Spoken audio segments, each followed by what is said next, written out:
Hey family, this is Conversations with the Oracle. The Oracle speaks. How are you guys doing? I hope you guys are doing well on this Friday or whenever you're hearing this message. But listen to me. Spirit is saying that this situation that you went through, this was much bigger than a relationship. This was much bigger than love and you being hurt, disappointed, and betrayed. What do you mean by that, Oracle? What I mean by that is this.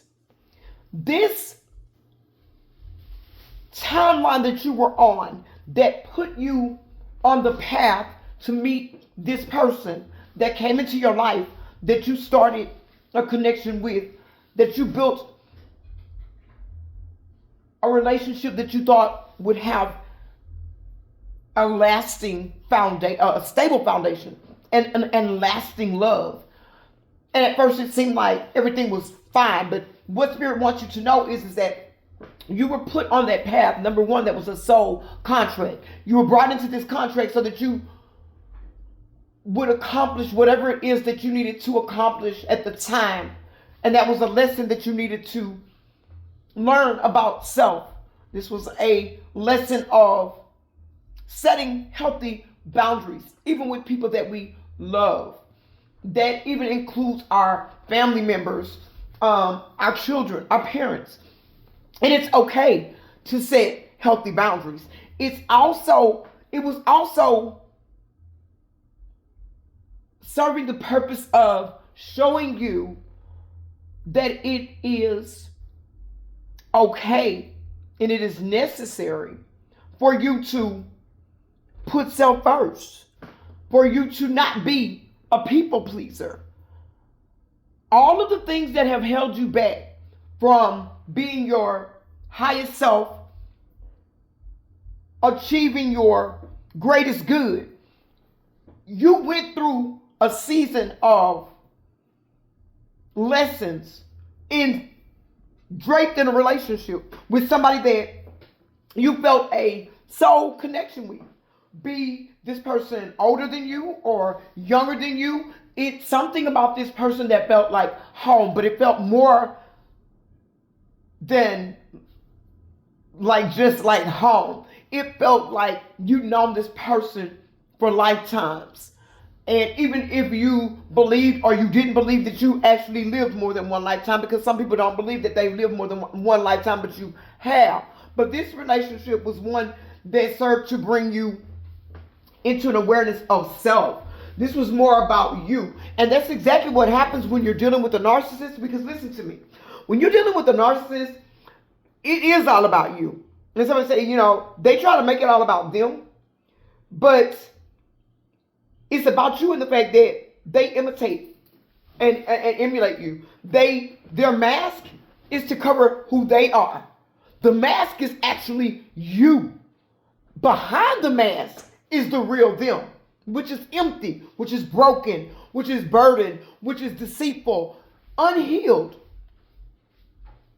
But the narcissist wants you to think that they're a good person. The narcissist wants you to believe that they're your everything until you believe that they're your everything. And once you start believing that they're your everything, they show you that, as Geo Phoenix said in one of his videos, you were their nothing.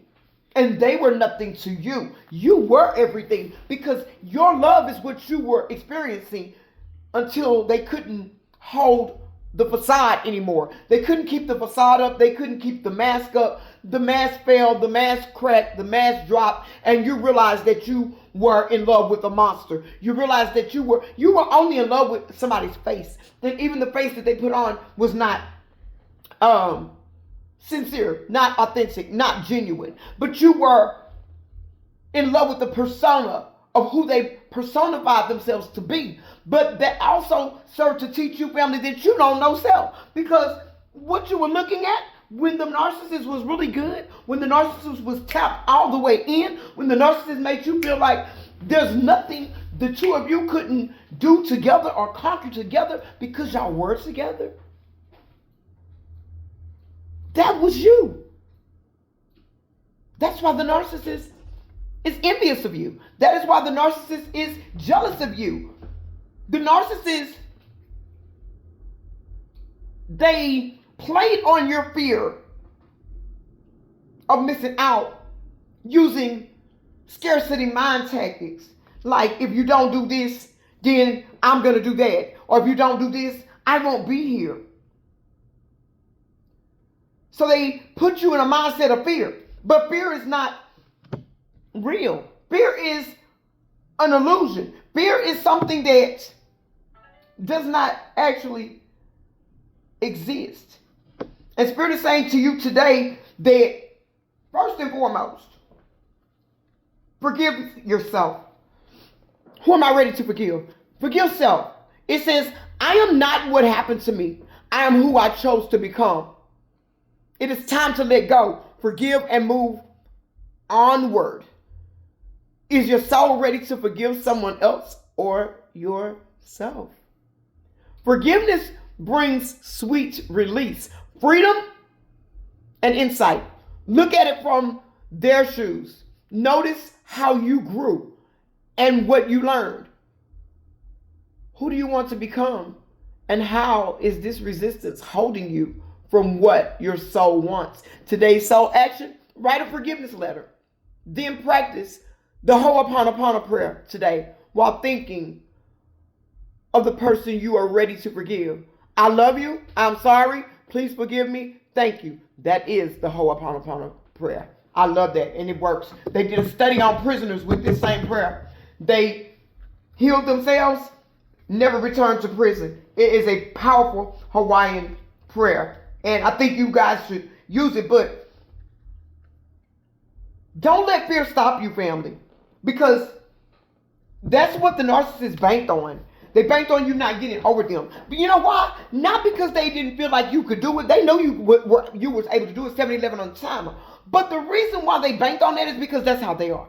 They're broken at the core. They did not heal. We've all gone through some things. We've all been broken. We've all been betrayed. We've all been battered. And some of us have even been abused. But we chose not to keep living in the cycle of abuse that was forced upon us. And I'll say us because I'm a part of the collective. And although abuse in a form of childhood abuse, to where being mishandled, maybe physically or sexually, that wasn't my issue. But there's nobody that I know, including myself, that this type of thing has not touched their life either directly or indirectly. This is a worldwide phenomenon. That's why so many people are broken.